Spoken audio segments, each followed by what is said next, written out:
EMCO in 5 places extended, 1 more added. 4 directors plead not guilty to Sungai Kundang River pollution.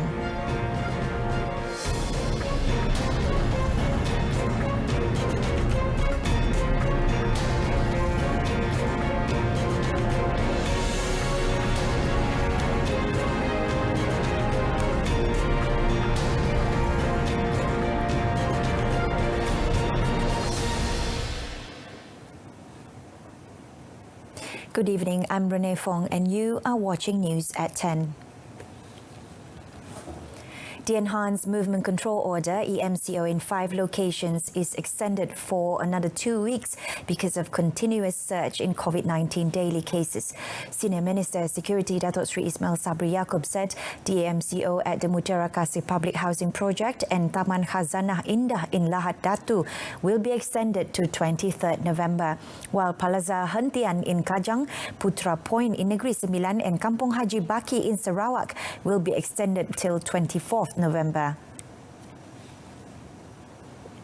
The senior minister also announced today that Kampung Sabah Baru in Lahad Datu will undergo EMCO effective tomorrow after recognizing a spike of COVID-19 cases in that area. As of yesterday, he said the Ministry of Health performed a total of 441 screenings and 102 individuals are positive COVID-19 in the area. SOP PKPD sama seperti yang diumumkan sebelum ini. Cuma yang dibenarkan hanyalah kedai runcit yang beroperasi daripada 6 pagi hingga 6 petang di kawasan PKPD ini, dan juga pasar dibenarkan beroperasi selama 2 kali seminggu mulai 6 pagi hingga 2 petang bagi memberi peluang kepada penduduk membeli barangan keperluan asas. Only 1 family member is allowed to go beyond the EMCO area to buy daily necessities that are not available in the locality. They can also withdraw money from the bank or ATM outside the area. Meanwhile, the EMCO in Felda Umas Kalabakan in Sabah ends today, while the one in Flat Sungai Emas in Selangor will end tomorrow. Meanwhile, Datuk Sri Ismail said 717 individuals were held yesterday for violating the Recovery Movement Control Order (RMCO) standard operating procedures. From the numbers, 205 individuals failed to observe physical distancing. 118 individuals were not wearing face masks in public places. 63 cases involved not following interstate and inter-district SOPs travel, whereas other offences include premises failing to record their customers' details. Jumlah itu, seramai 704 individu telah di-compound, manakala 11 direman dan 2 dijamin. As of yesterday, 294 benteng roadblocks were mounted separately by the police, Malaysian Border Security Agency and the armed forces. In the roadblocks, 22 illegal immigrants were arrested and 3 vehicles seized. Now for the COVID-19 updates. The number of patients who had recovered in Malaysia today was recorded at 1,345, higher than the number of new positive cases of 972. This, according to Health Director General Tan Sri Dr. Nur Hisham Abdullah, brings the cumulative number of recovery cases to 29,579. Of the total 972 new cases, 967 were local transmissions and 5 were imported cases, with Sabah maintaining the highest number at 370. The Ministry of Health (MOH) today also detected 6 new COVID-19 clusters involving Sabah, Selangor, Kuala Lumpur, Melaka, Johor and Putrajaya. Tan Sri Dr. Nur Hisham said the Nabaha cluster involved Kota Belud, while the Numbak cluster involved Kota Kinabalu, both of which were detected in Sabah. Meanwhile, the Perigi cluster was identified in the Klang district in Selangor. Terapi kluster baru ini melibatkan daerah Kepong di wilayah Persekutuan Kuala Lumpur dan daerah Alor Gajah di negeri Melaka. Kes indeks bagi kluster ini iaitu kes ke-36,180 telah dikenal pasti positif COVID-19 hasil saringan individu bergejala pada 3 November 2020 dan telah dimasukkan ke Hospital Sungai Buloh. Saringan kontak rapat telah mengesan sebanyak 11 lagi kes positif. Furthermore, the Padang cluster was identified in Kota Tinggi, Johor, following symptomatic screenings on 5th November. Putrajaya also recorded a new cluster dubbed the Harmony cluster following a workplace screening on 7th November. In a related development, the Bapadana cluster was declared inactive as of today.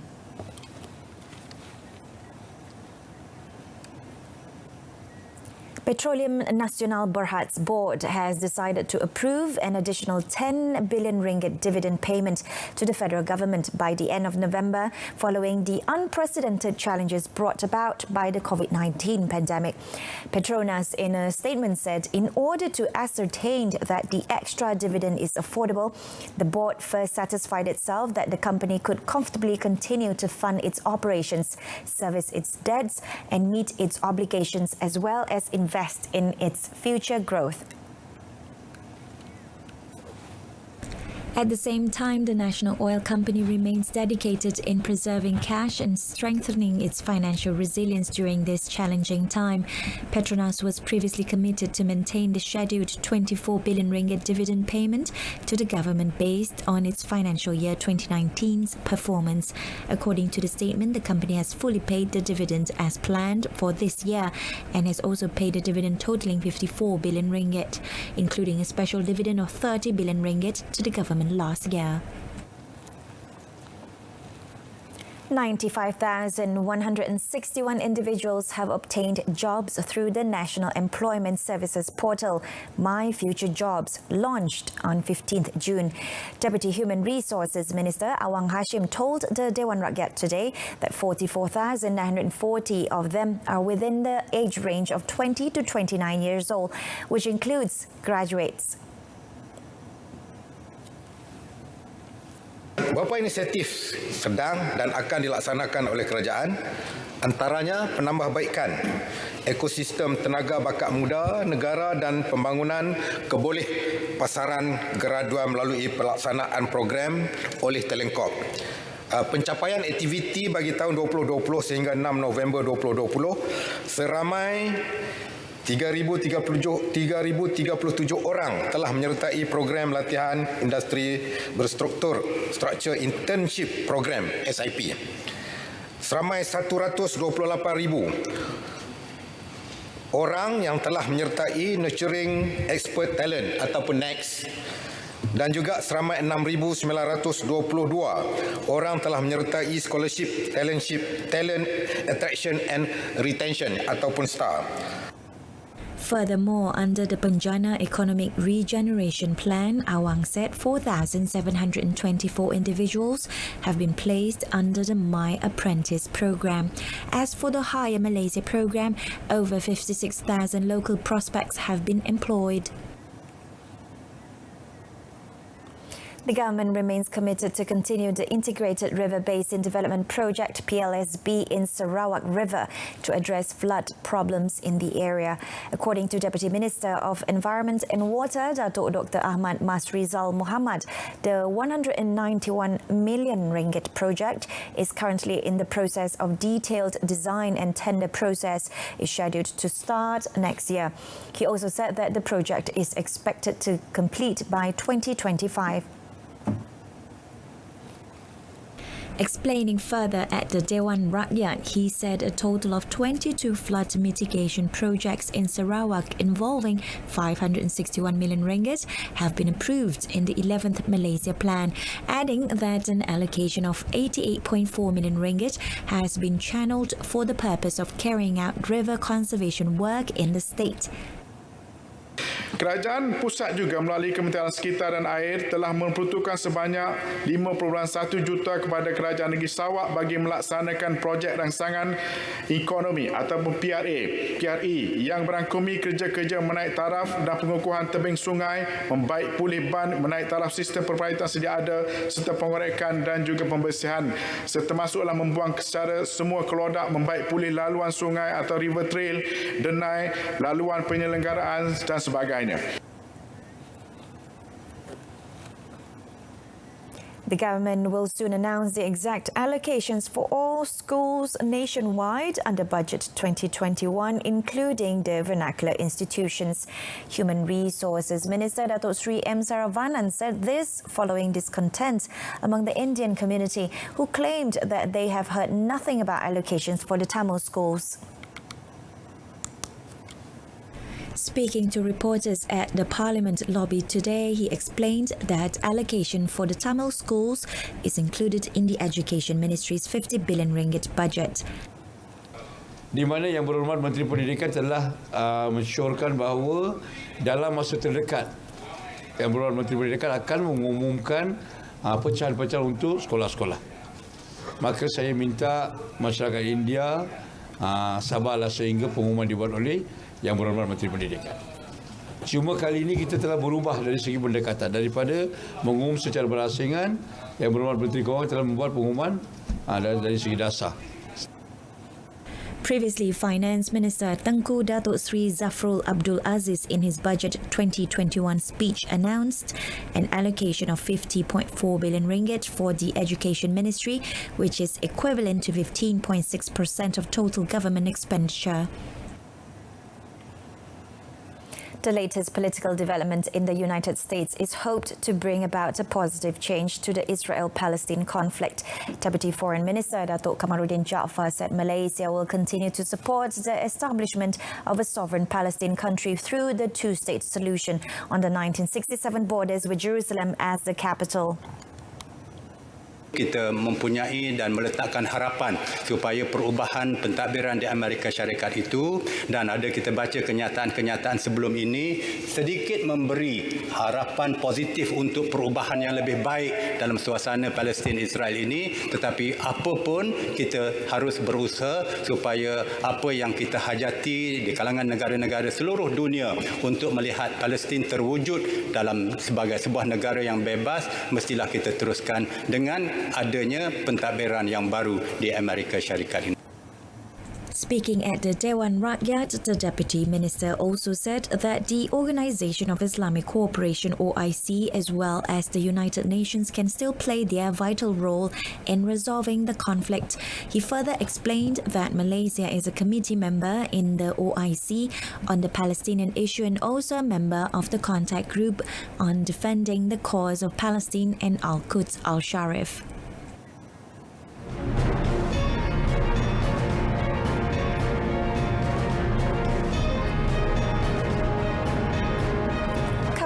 Customs foil attempt to smuggle out 1 million ringgit worth of methamphetamine.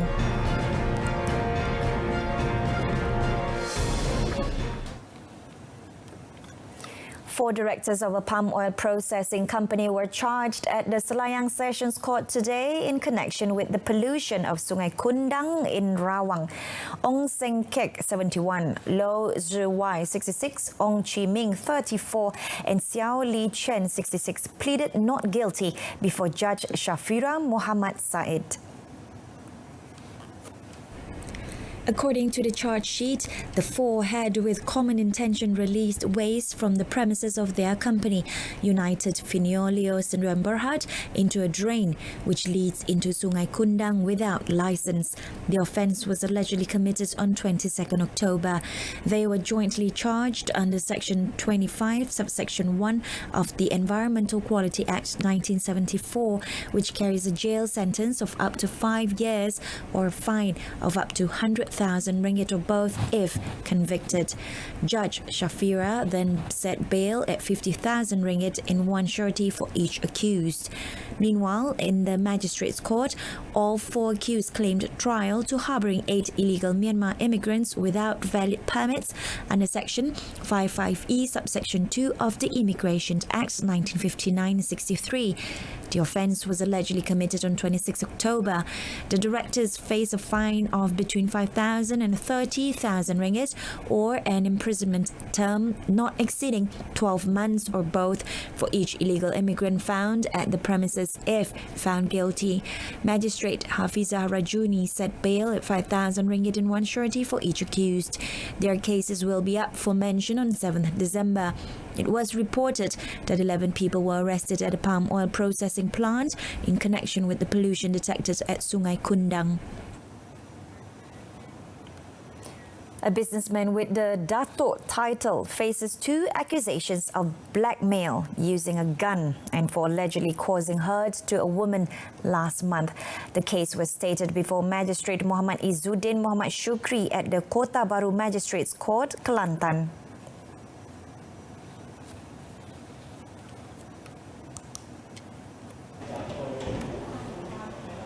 The accused Datuk Razali Daud, aged 63, pleaded not guilty and claimed trial.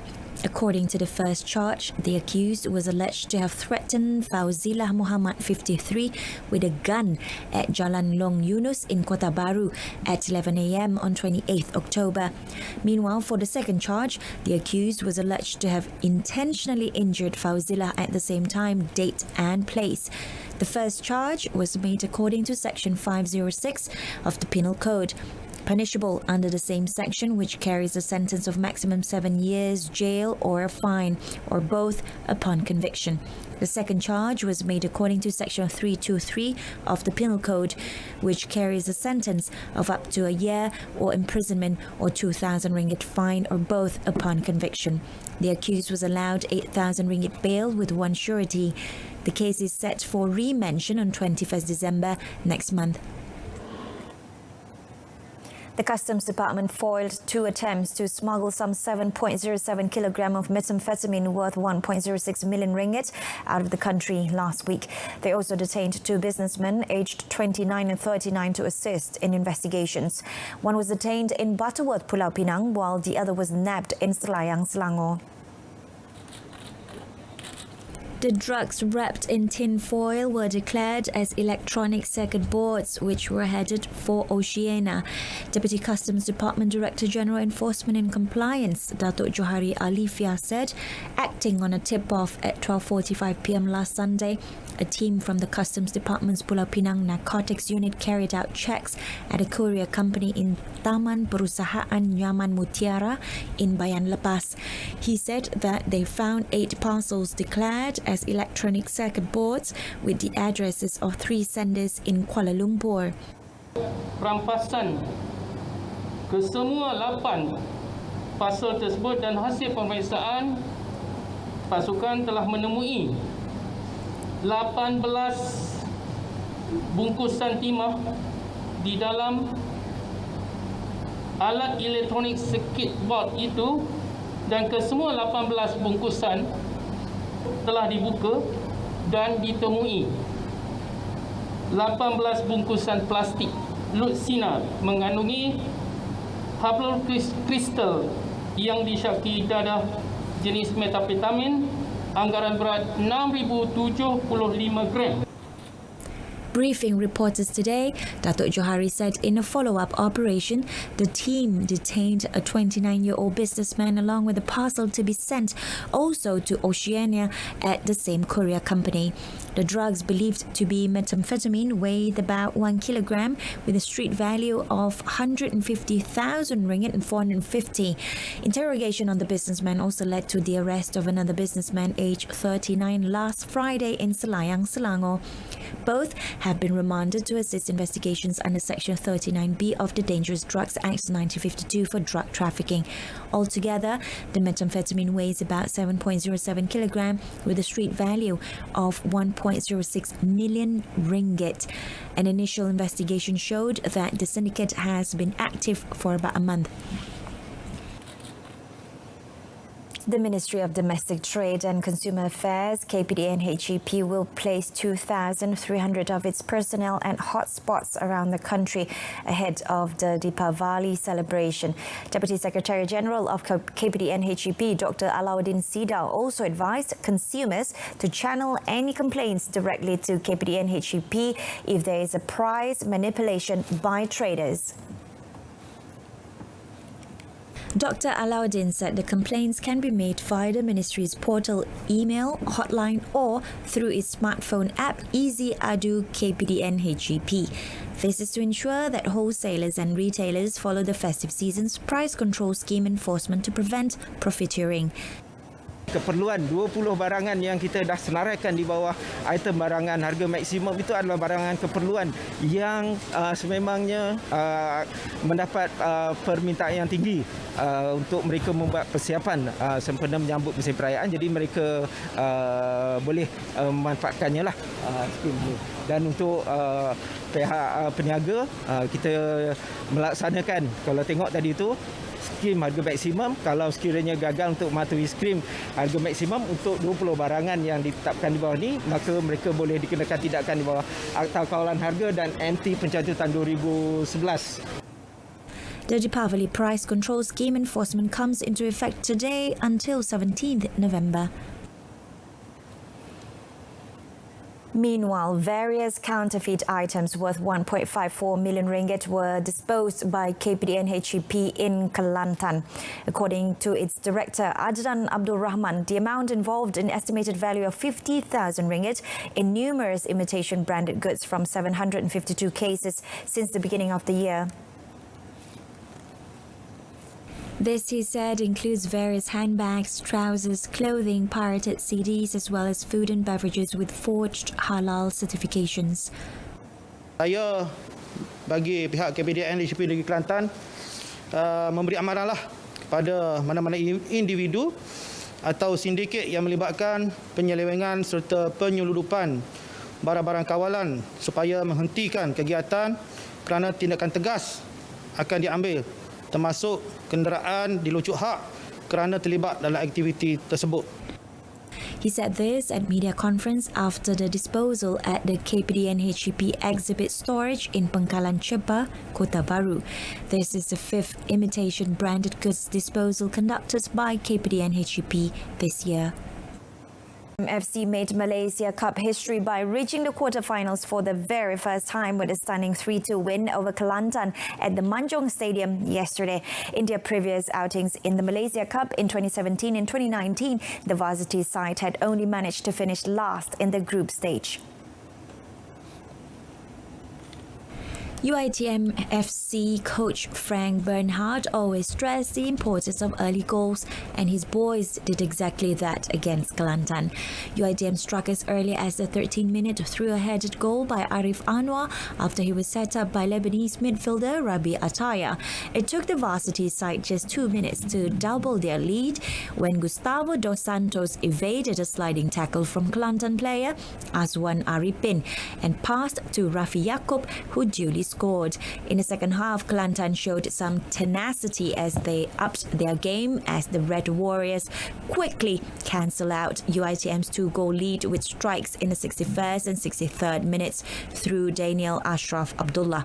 However, UiTM FC kept their composure and found the winner in the 67th minute through Arif, who scored with a delightful half bicycle kick. UiTM FC will meet Penang FA, who beat Felda United 3-1 in the last 8. 10. In our top story, 4 company directors charged with releasing waste into Sungai Kundang. Join us again at 12:30 tomorrow afternoon for more updates. I'm Renee Fong. Stay tuned to Saluran Berita RTM and good night.